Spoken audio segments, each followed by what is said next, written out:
कैसे उसका काम होता है, ठीक है। और इसके बाद आज हमको पढ़ना है components of computer. Components of computer का मतलब ये होता है कि जो हमारा कंप्यूटर है एक्चुअल में किन किन तत्वों से मिलकर के बना होता है, ठीक है। किन किन तत्वों को मिलाकर के हम कंप्यूटर बोलते हैं, कैसे काम होगा, तो ये चीज हम लोग इसमें आज देखने वाले हैं, ठीक है। तो कंपोनेंट्स ऑफ कंप्यूटर की अगर बात करें तो बेसिकली जो इसमें कंपोनेंट्स होते हैं वो दो कंपोनेंट्स होते हैं। कितने कंपोनेंट्स होंगे? दो कंपोनेंट्स होंगे, ठीक है। कौन कौन से दो कंपोनेंट्स होते हैं? देखिए, जनरली जो होते हैं वो दो ही होते हैं, कहीं कहीं पे आपको तीन मिल जाते हैं, तो वो भी मैं बता दूंगा आपको, ठीक है। एक होता है हमारा हार्डवेयर, आपने नाम पहले भी सुना होगा इसका। एक होता है हमारा हार्डवेयर और दूसरा होता है सॉफ्टवेयर। तो हार्डवेयर और सॉफ्टवेयर ये दो कंपोनेंट हमारे होते हैं और इन्हीं के मेल से जो है हमारा कंप्यूटर का निर्माण होता है। अगर आपको सीधी सी बात कोई कह दे कि हार्डवेयर बस है, ठीक है, एक कीबोर्ड लाके रख दिया जाए और कह दिया जाए कि क्या ये कंप्यूटर है, तो कीबोर्ड बस कंप्यूटर नहीं होता है, ठीक है। जब हार्डवेयर सॉफ्टवेयर का दोनों का मेल होता है तभी वो हमारा एक कंप्यूटर कहलाता है, ठीक है। आगे हम बिल्कुल से डिटेल में पढ़ेंगे। और इसके बाद हमारे हिसाब से तो ये दो मेन होते हैं, लेकिन कहीं कहीं पे एक तीसरा भी होता है, किसी किताब में या कहीं कहीं पे भी मिल जाता है, वो होता है यूजर, ठीक है। क्या होता है? यूजर होता है। हार्डवेयर, सॉफ्टवेयर और यूजर। यूजर का मतलब होता है जो कंप्यूटर को ऑपरेट करता है। जो कंप्यूटर को ऑपरेट करता है वो व्यक्ति यूजर कहलाता है, जो कंप्यूटर को चलाता है।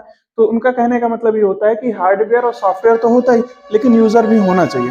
लेकिन हम कहते हैं कि अगर यूजर न भी हो तो कंप्यूटर ही रहेगा ना, ठीक है। तो जरूरी नहीं है, लेकिन अगर तीन है तो समझ लीजिए, कोई दिक्कत नहीं है, यूजर भी समझ लेंगे तो कोई हमको नुकसान नहीं होगा। तो यूजर तो पता ही हो गया ना, जैसे हम लोग कंप्यूटर को ऑपरेट करते हैं तो हम लोग कौन हो गए? यूजर हो गए। तो हम लोग यहाँ पर दो ही पढ़ेंगे अभी, ठीक है। हार्डवेयर, हार्डवेयर का क्या मतलब होता है समझिए। तो यहां पर क्या लिखा है? हार्ड। हार्ड का मतलब क्या होता है? कठोर, है ना, कठोर या कठिन, जैसे भी कह सकते हैं। हार्ड मतलब कठोर, ठीक है। और यहाँ पे लिखा है वेयर, ठीक है। क्या लिखा है? वेयर। तो वेयर का मतलब हम कह सकते हैं भाग या पार्ट्स कह सकते हैं, भाग या पार्ट्स कह सकते हैं। तो यहाँ पर कंप्यूटर के ऐसे भाग जो क्या होते हैं? कठोर होते हैं, ये कह सकते हैं, ठीक है। लेकिन ये परिभाषा देना सही नहीं होता है हार्डवेयर के लिए कि कंप्यूटर के जो भाग कठोर होते हैं उनको हम हार्डवेयर कहते हैं, ऐसा नहीं होता, ठीक है। लेकिन हम ये समझ सकते हैं कि कंप्यूटर के ऐसे भाग जो कठोर होते हैं, तो कैसे पता चलता है कि कठोर है कि नहीं? कोई चीज कठोर है या मुलायम है, सॉफ्ट है या हार्ड है, कैसे पता चलेगा बताइए? टच करेंगे, है ना। जब हम उसको टच करेंगे तो टच करके हमको पता चलेगा कि ये हार्ड है या फिर सॉफ्ट है, ठीक है। तो अब क्या हो सकता है? कंप्यूटर के ऐसे पार्ट्स जिनको हम टच कर सकते हैं, जिनको हम छू सकते हैं, वो क्या कहलाते हैं? हार्डवेयर कहलाते हैं। क्लियर हो गई बात? हार्डवेयर क्या है? कंप्यूटर के ऐसे भाग जो टच किया जा सके, जिसको छुआ जा सके, वो क्या होते हैं? हमारे हार्डवेयर होते हैं। क्लियर हो गया ना? ओके। इसके बाद यहां पर आता है सॉफ्टवेयर, ठीक है। यहां पर क्या है? सॉफ्टवेयर। तो सॉफ्टवेयर जस्ट इसका अपोजिट होता है। सॉफ्टवेयर क्या होता है? जस्ट इसका अपोजिट होता है। जैसे हार्डवेयर को हम क्या कर सकते हैं? टच कर सकते हैं, अर्थात छू सकते हैं। तो सॉफ्टवेयर को हम छू नहीं सकते, इसको क्या कर सकते हैं? सिर्फ देख सकते हैं। इसको क्या कर सकते हैं? सिर्फ देख सकते हैं। तो ये तो एकदम छोटी सी बिल्कुल नॉर्मल सी परिभाषा होती है हार्डवेयर और सॉफ्टवेयर की, कि कंप्यूटर के ऐसे पार्ट्स जिनको हम छू सकते हैं वो हार्डवेयर होते हैं, और जिनको हम छू नहीं सकते, सिर्फ देख सकते हैं, वो सॉफ्टवेयर होते हैं। लेकिन यहाँ पर सॉफ्टवेयर की और भी एक लंबी परिभाषा है और बहुत ही जो है यूनिक तरीके से हम आपको उसको बताएंगे, आगे समझेंगे, ठीक है। तो अभी इसको पहले हार्डवेयर को पूरा कंप्लीट कर लेते हैं, फिर उसके बाद में वो भी बताऊंगा। तो हार्डवेयर आपको इतना समझ में आ गया। अब देखते हैं कि हार्डवेयर कितने प्रकार का होता है, ठीक है। कोई भी चीज होती है तो उसको अलग अलग भागों में बांटा जाता है, ठीक है। तो जैसे हार्डवेयर है, तो मैंने आपको ये बताया, हार्डवेयर ऐसे भाग होते हैं कंप्यूटर के, वे भाग जिनको हम क्या कर सकते हैं? छू सकते हैं, ठीक है। उनको हम क्या कर सकते हैं भाई? छू सकते हैं। तो वो हमारे कंप्यूटर के हार्डवेयर कहलाएंगे, ठीक है। ये जो हार्डवेयर होता है ये कितने प्रकार का होता है? तो हार्डवेयर बेसिकली क्या होता है कि हमारे पास जो कंप्यूटर में डिवाइसेस होती हैं, ठीक है, उन डिवाइसेस के आधार पर उनको हम लोग हार्डवेयर में बांट देते हैं। जैसे कि हमारे पास एक डिवाइस होती है इनपुट डिवाइस, होती है कि नहीं? इनपुट डिवाइस होती है। एक होती है हमारी output device, output device, output device क्या होती है, जिसमें से हमको रिजल्ट मिलता है। एक होती है हमारी कौन सी, प्रोसेसिंग डिवाइस। प्रोसेसिंग डिवाइस जो प्रोसेसिंग का काम करती है या जो दिए गए निर्देश होते हैं उनको पूरा करने का काम करती है, वो क्या होते हैं हमारे, वो प्रोसेसिंग डिवाइसेस होते हैं। ठीक है, इसके बाद से एक और होते हैं जिनको बोलते हैं स्टोरेज डिवाइस। क्या बोलते हैं, स्टोरेज डिवाइस।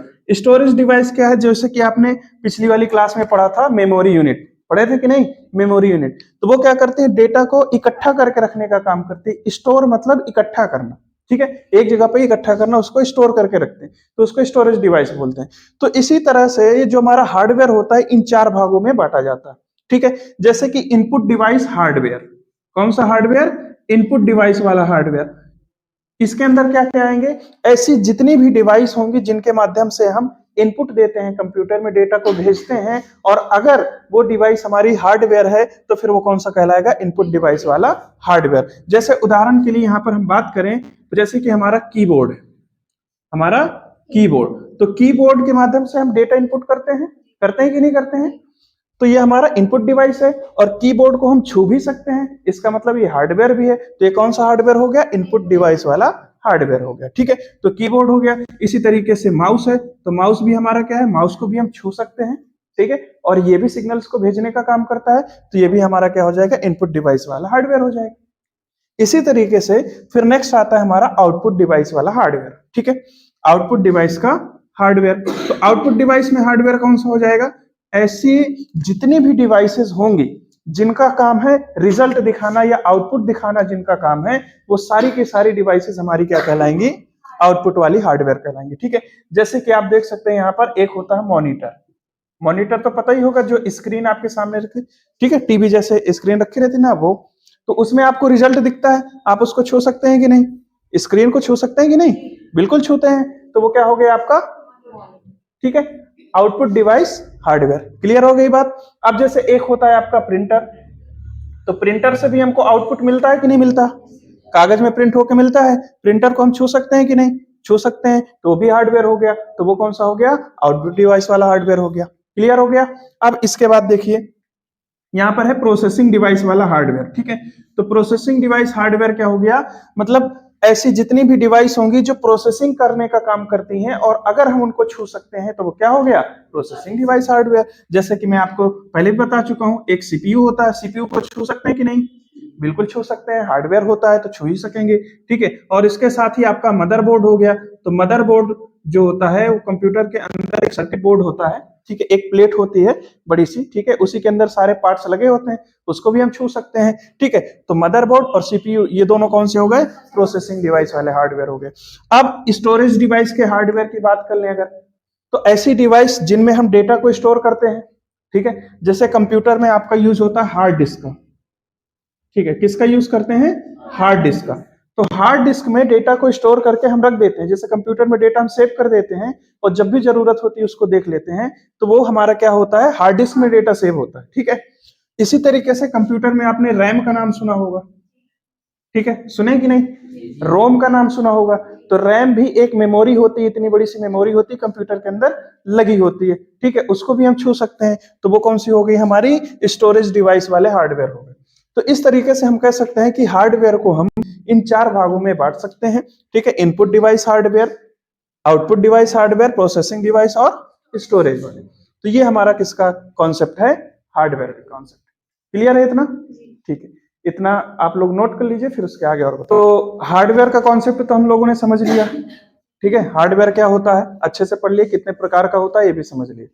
लेकिन सॉफ्टवेयर की अगर बात करें तो सॉफ्टवेयर में सिर्फ इतना कहना काफी नहीं होता कि सॉफ्टवेयर कंप्यूटर्स के वे पार्ट्स होते हैं जिनको हम सिर्फ देख सकते हैं, छू नहीं सकते हैं। ठीक है, तो ये छोटी सी परिभाषा ठीक है, पर इतना ही जान लेना काफी नहीं है, इसलिए हम सॉफ्टवेयर के बारे में यहाँ पर एकदम विस्तार से समझने की कोशिश करते हैं कि सॉफ्टवेयर एक्चुअल में होता क्या है। क्योंकि आपने बहुत बार नाम सुना होगा कि ये सॉफ्टवेयर डाउनलोड कर लो, वो सॉफ्टवेयर डाउनलोड कर लो, इस सॉफ्टवेयर में काम हो रहा है, उस सॉफ्टवेयर में काम हो रहा है, इस तरीके से आपने कई बार सुना होगा। ठीक है, तो यहां पर अगर सॉफ्टवेयर की मैं परिभाषा बताऊं, दूसरी वाली परिभाषा, तो यहां पे कह सकते हैं कि सॉफ्टवेयर जो होता है वो प्रोग्रामों का समूह होता है।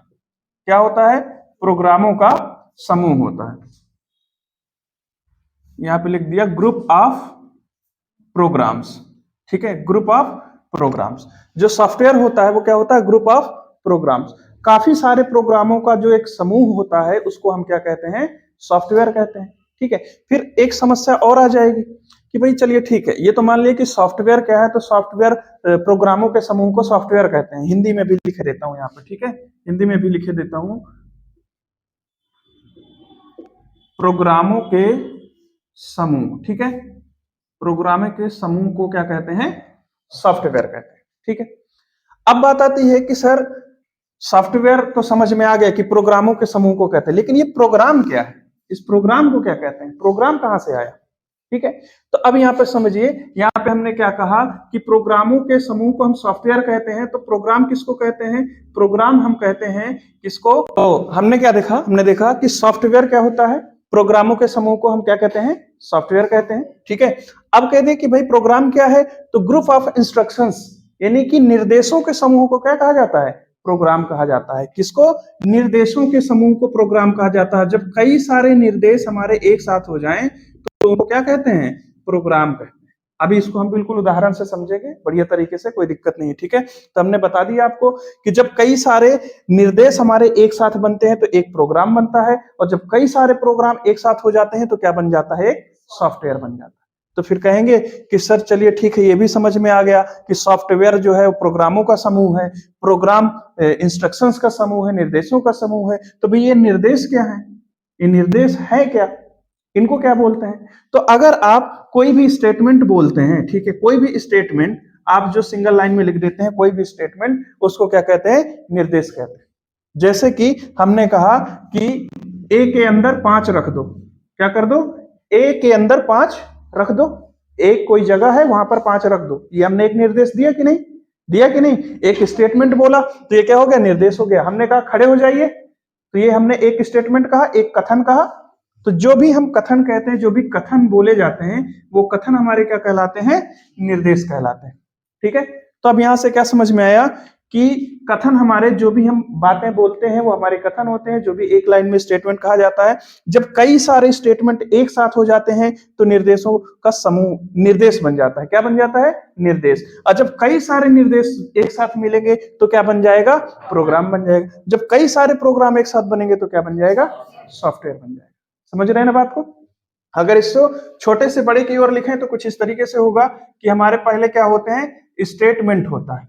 सबसे पहले क्या होता है, स्टेटमेंट। जब कई सारे स्टेटमेंट एक साथ मिलेंगे तो क्या बन जाएगा, इंस्ट्रक्शंस, ठीक है, group of instructions, group of instructions. और जो ग्रुप ऑफ इंस्ट्रक्शंस होता है उसको हम क्या कह देंगे, उसको हम कह देंगे प्रोग्राम। उसको क्या कहेंगे, प्रोग्राम। पहले एक लाइन का स्टेटमेंट होगा, फिर इस तरह के कई सारे स्टेटमेंट हो जाएंगे, उनको हम ग्रुप ऑफ इंस्ट्रक्शंस बोलेंगे, ठीक है। और जब ग्रुप ऑफ इंस्ट्रक्शंस हमारे हो जाएंगे तो फिर उनको क्या बोलेंगे, प्रोग्राम। और जब कई सारे प्रोग्राम एक साथ हो जाएंगे तो खूब सारे प्रोग्राम मिलने के बाद क्या बन जाएगा, हमारा सॉफ्टवेयर बन जाएगा। ये बात है। अब इसको हम एग्जांपल से समझेंगे तो हमको बेहतर तरीके से समझ में आएगा, ठीक है। तो इधर साइड में मैं एक एग्जांपल लिखे दे रहा हूं, देखिएगा। इधर साइड में एक एग्जांपल समझते हैं।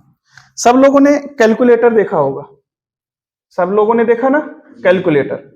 तो कंप्यूटर में भी एक कैलकुलेटर होता है। कंप्यूटर में भी क्या होता है, कैलकुलेटर होता है। कंप्यूटर का जो कैलकुलेटर होता है वो एक सॉफ्टवेयर होता है। क्या होता है, सॉफ्टवेयर होता है। ध्यान से समझिएगा, हमारे पास जो कैलकुलेटर होता है जिसमें हम कैलकुलेट करते हैं होता है ना, वो हार्डवेयर रहता है ना, तो ऐसा नहीं होता, कंप्यूटर के अंदर होता है। तो वो क्या हो जाएगा, एक सॉफ्टवेयर हो जाएगा। अब वो सॉफ्टवेयर कैसे बना, क्यों कहते हैं उसको सॉफ्टवेयर, तो यही वाले मेथड से इसको समझने की कोशिश हम लोग करते हैं। देखिए, तो हमारे पास जो कैलकुलेटर होता है वो कुछ इस तरीके से होता है।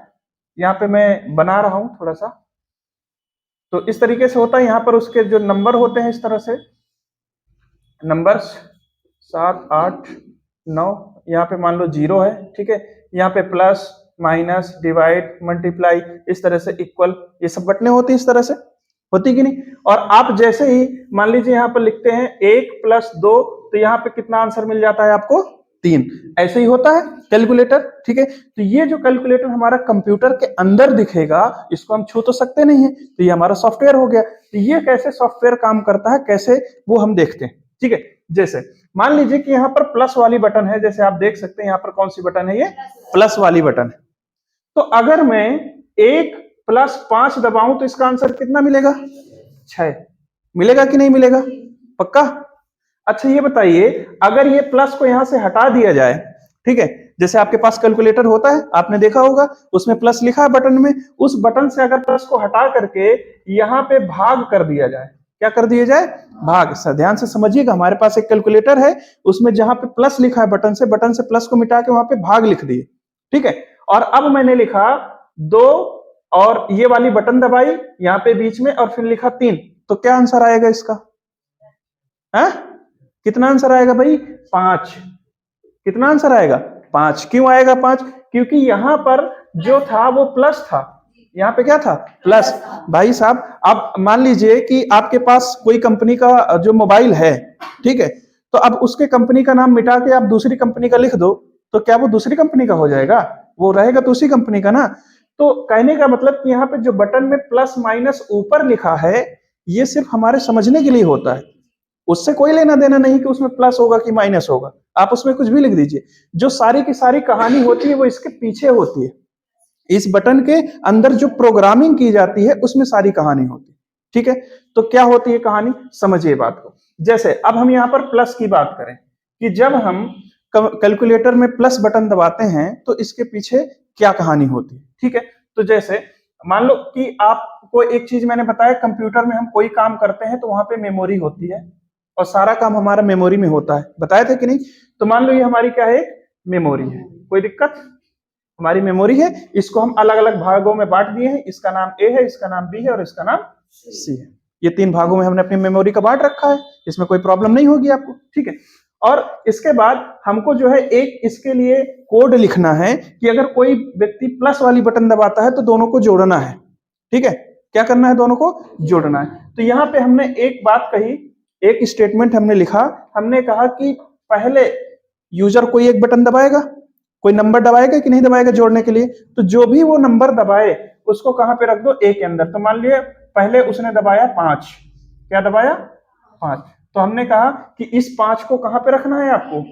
ए में, ठीक है। दूसरी बार हमने दूसरा एक कथन कहा, हमने कहा कि अगर यूजर फिर से दबाता है कोई वैल्यू तो वो कहां पे जानी चाहिए? बी में जानी चाहिए। तो मान लो यूजर ने क्या दबा दिया? 3, क्या दबाया? 3, ठीक है।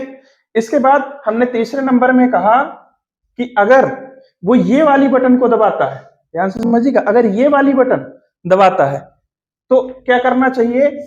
सी बराबर हो जाना चाहिए ए प्लस बी। मतलब अगर वो इस बटन को दबाता है तो ए और बी को क्या कर देना है? जोड़ देना। अगर वो इस बटन को दबाए, ठीक है, तो उसको क्या कर देना है? जोड़ देना है। अब ये जोड़ देगा तो जोड़ने के बाद जो आंसर आएगा उसको भी मेमोरी में रखना पड़ेगा। तो ये जोड़ने के बाद जो आंसर आएगा उसको हमने कहां पे रख दिया? सी के अंदर। तो अब देखो, जैसे ये हमारी मेमोरी है, कोई व्यक्ति यहाँ पर पहला दबाएगा, 5 दबाया तो 5 कहाँ आएगा? ए के अंदर आएगा। फिर दोबारा में क्या दबाया? 3 दबाया तो 3 कहां पे जाएगा? बी के अंदर जाएगा। और मान लो उसने ये वाली बटन दबाई प्लस वाली, तो अब क्या होगा? ए प्लस बी हो जाएगा। तो ए प्लस बी कितना हुआ? ए प्लस बी कितना हो जाएगा? 8। तो 8 कहां पे पहुंच जाएगा? सी के अंदर। और फिर हमने कहा चौथे नंबर में कि भाई कोई यूजर काम कर रहा है तो देखेगा भी तो कि क्या आपने काम किया है, तो क्या करो, यहां पर प्रिंट कर दो। क्या करो भाई? प्रिंट कर दो।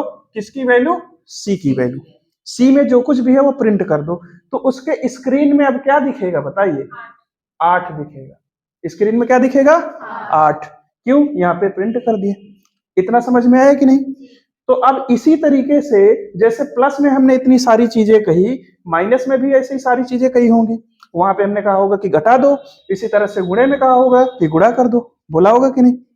एक लाइन ये, 2 3 4, टोटल कितनी लाइन है यहाँ पर? 4। ये हमारे क्या है? स्टेटमेंट। पहले हमने कहा जो भी वैल्यू आई ए में रखो, दूसरे हमने कहा जो भी वैल्यू आई बी में रख दो। तो ये क्या है? स्टेटमेंट है, एक कथन है। हमने यहाँ पर पढ़ा था ना, स्टेटमेंट यानी कि कथन, एक लाइन में कुछ कहें तो वो कथन है। फिर हमने पढ़ा कि जब ये कथन खूब सारे मिल जाते हैं, जो इंस्ट्रक्शन या कथन जो होते हैं, यही इंस्ट्रक्शन होते हैं, यही कथन होते हैं, ठीक है। तो जब कई सारे इंस्ट्रक्शंस एक साथ मिल जाते हैं तो क्या बन जाता है? प्रोग्राम बन जाता है। तो चलो देखते हैं फिर क्या इसके पीछे कोई प्रोग्राम बन रहा है। तो 1 2 3 4 ये हैं, चारों को मिला दिया हमने, चारों को क्या कर दिया? एक साथ कर दिया, ये लो भैया, चारों को एक जगह कर दिया। अब यहाँ पे कई सारे हमारे पास निर्देश हैं, निर्देशों का समूह है कि नहीं, निर्देशों का समूह। और ये सारी चीजें हमने किसके अंदर रखी, प्लस वाली बटन, कि अगर कोई प्लस बटन दबाए तो ये सारे निर्देश काम करने चाहिए। अगर कोई प्लस वाली बटन दबाए तो ये सारे निर्देश काम करें। और यहाँ पे है निर्देशों का समूह, तो ये प्लस क्या हो गया, प्रोग्राम। ये क्या बनेगा, बनेगा कि नहीं बनेगा भाई प्रोग्राम, बिल्कुल बनेगा, क्योंकि इस प्लस को दबाने पे इतने सारे निर्देश चल रहे हैं और यहाँ पे बहुत सारे निर्देश हैं, तो बहुत सारे निर्देशों के समूह को ही तो प्रोग्राम कहते हैं। और ये पूरा समूह किसमें है, इस प्लस वाले में। इसी तरीके से अगर माइनस की बात करूं तो माइनस के अंदर भी यही कहानी होगी कि नहीं होगी, होगी ना। तो माइनस भी हमारा क्या हो जाएगा, प्रोग्राम हो जाएगा, सीधी सी बात, ये भी हमारा प्रोग्राम। तो कहने का मतलब कि एक प्रोग्राम हमारा ये है, दूसरा प्रोग्राम हमारा ये है, तीसरा प्रोग्राम हमारा ये है, चौथा प्रोग्राम ये है, पांचवा प्रोग्राम ये है। कैलकुलेटर के अंदर जितनी भी बटनें होंगी ये कैलकुलेट करने वाली, वो सब प्रोग्राम होंगे कि नहीं होंगे। जैसे अभी हमने यहाँ पर देख ही लिया साबित करके कि अगर प्लस वाला प्रोग्राम है, माइनस वाला प्रोग्राम है, तो ये भी प्रोग्राम होंगे, ये सारे प्रोग्राम। और सारे प्रोग्राम किसके अंदर रखे हैं, कैलकुलेटर के अंदर। किसके अंदर रखे हैं, कैलकुलेटर के अंदर। तो 1 2 3 4 5 6 कई सारे प्रोग्राम हो गए, प्रोग्रामों का समूह बना, और पूरे प्रोग्रामों के समूह को हमने क्या नाम दिया था, कैलकुलेटर। ठीक है, और यहाँ पे क्या कहा कि जब खूब सारे प्रोग्राम मिल जाते हैं तो क्या बन जाता है, तो इसका मतलब ये कैलकुलेटर हमारा क्या हो गया, समझ में आ गई बात। यहाँ पे एक एक निर्देश, कई सारे निर्देश मिले तो ये हमारा एक प्रोग्राम बन गया, और यहाँ पे कई सारे प्रोग्राम एक साथ रख दिए और उसका नाम कैलकुलेटर दे दिया, तो ये क्या बन गया, एक सॉफ्टवेयर। क्लियर है अभी, किसी का कोई प्रश्न, ठीक।